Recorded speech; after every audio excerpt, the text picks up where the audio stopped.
Welcome to the Real News Network. I'm Paul Jay in Washington. In Athens on Saturday, hundreds of people gathered to bury the retired chemist Dimitri Christoulas, who committed suicide in a public square in protest of the austerity measures imposed on Greece. His daughter Emily spoke at the funeral. She said, "Father, you couldn't put up with them killing freedom, democracy, dignity. You paid with your sacrifice. Now it's our turn. Father, there's so many here today because, as the note of a young man, one in many left at his shrine, said, we are 11 million, and our name is resistance." As most people know by now, Dimitri walked into a square, took a gun, and shot himself. And he left behind a suicide note, which I'm sure most of you have read, but I don't think we can hear this too often. It went like this. The Sola government, and here he's referring to the Nazi puppet during World War II that was the Prime Minister of Greece, has annihilated all traces for my survival, which was based on a very dignified pension that I alone paid for 35 years with no help from the state. And since my advanced age does not allow me a way of dynamically reacting, although if a fellow Greek were to grab a Kalashnikov, I would be right behind him, I see no other solution than this dignified end to my life, so I don't find myself fishing through garbage cans for my sustenance. I believe that young people with no future will one day take up arms and hang the traitors of this country at Syntagmas Square, just like the Italians did to Mussolini in 1945. Now joining us from Toronto to discuss this is Dimitri Lascaris. He's a lawyer who practices in Toronto, London, Ontario. He's a class action lawyer. He's previously been a securities lawyer in New York and Paris for a major Wall Street law firm. Thanks for joining us again, Dimitri. Thank you for having me, Paul.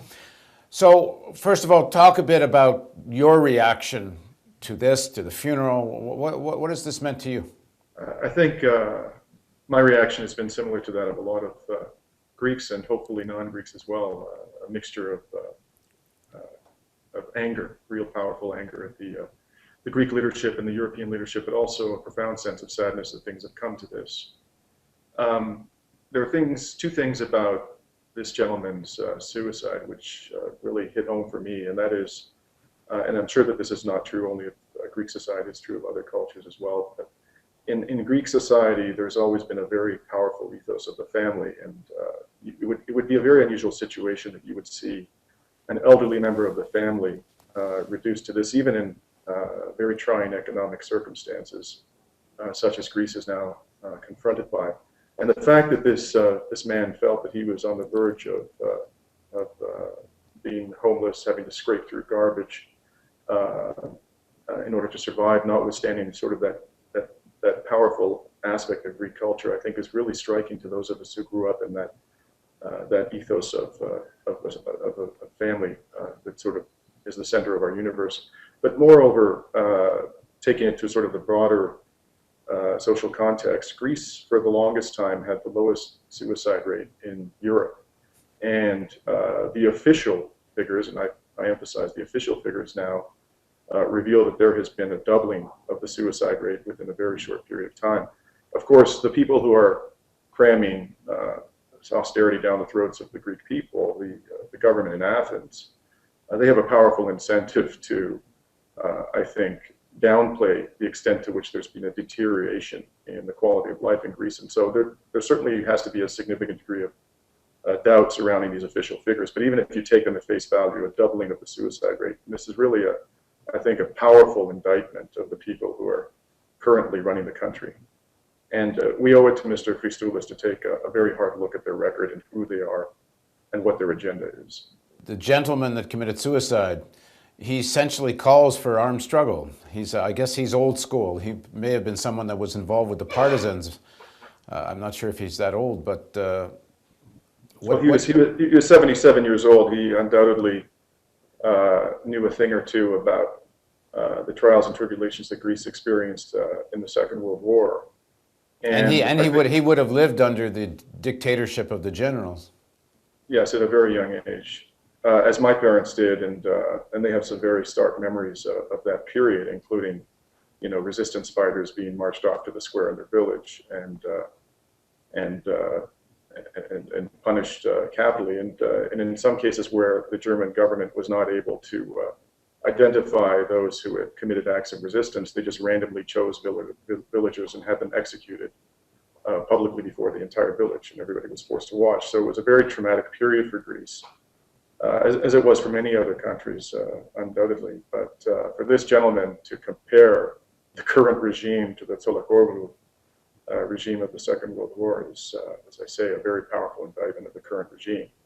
And the people who make up that regime, interestingly, I think have a point of view that isn't representative of that of the Greek people, and they have very strong connections to the United States, interestingly.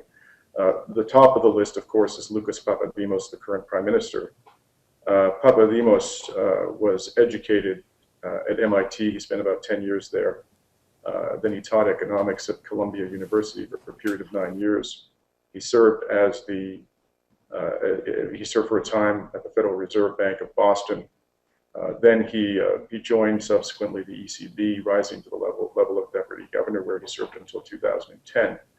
And notably, Lucas Papadimos, since 1998, has been a member of the Trilateral Commission, which is sort of an international policy think tank that was founded in the 1970s by such U.S. luminaries as David Rockefeller and Alan Greenspan, who's now been, at least in the view of many of us, discredited.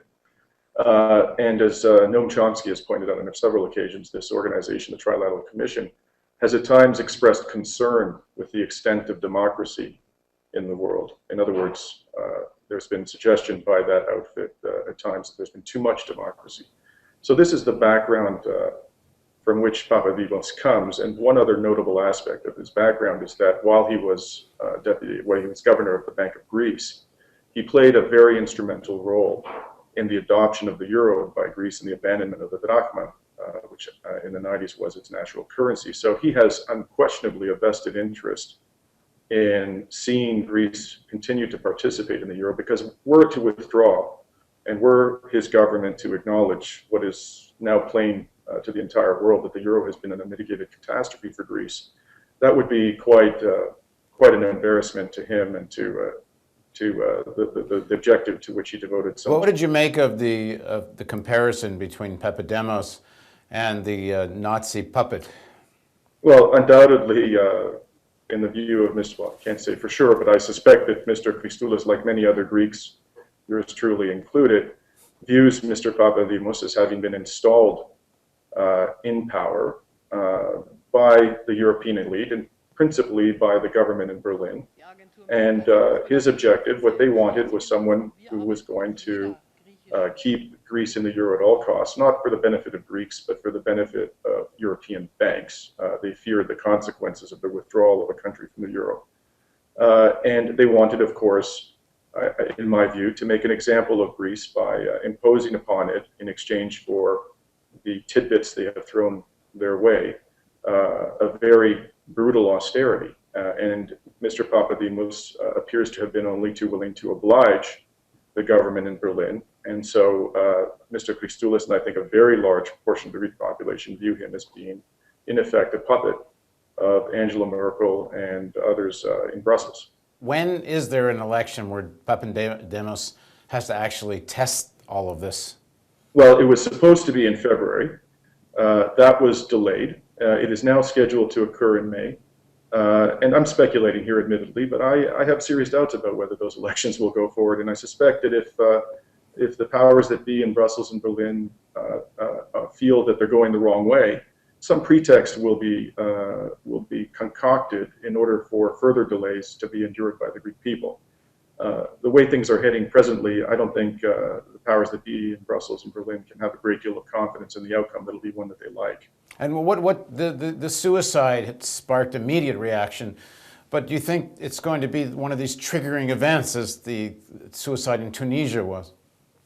It has that potential, but you have to understand, of course, that there have been many potential triggering events in Greece. And this is just one that I think is going to add to an already explosive mix. And this rogues gallery of Greek leaders has not helped themselves by their reaction to the suicide of Mr. Christoulas. I'd just like to share with you a few of the comments that they made. Papandreou was quoted in the press as saying, in these difficult times for our country, we must all, the state and its citizens, support those next to us who are in despair. That was his pearl of wisdom. Samaras, the New Democracy leader, said, death isn't just to die, it's also to live in despair without hope.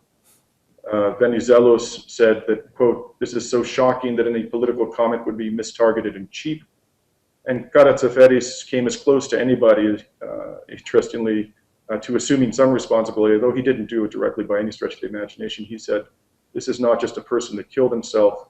This event should make us understand that we have all been behind this. We have all pulled the trigger. Well, I would hope by we, he means the Greek political leadership, because it's quite a stretch to suggest that the people in general have the responsibility for the current state of affairs. What I find most troubling is that recently Papadimos, after promising that they had reached the limits of austerity and they had done what needed to be done, is now saying, and this is only within the last few weeks, that the government is going to have to find 16 billion euros of additional savings between now and 2014. For an economy the size of Greece's, this is an extraordinary amount of money. And finding those savings will literally amount to, extracting blood from a stone.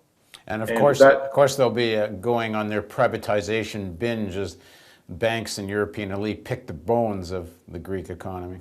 That's precisely the case. And when all of the dust is settled, it may well be that Greece descends into a situation of complete and utter social chaos, because there are limits to people's patience. And the death of Mr. Christoulas has certainly pushed those limits. Well, we'll see at the funeral. The note said, our name is resistance, so we will be following that. Thanks for joining us, Dimitri. Thank you, Paul. And thank you for joining us on the Real News Network.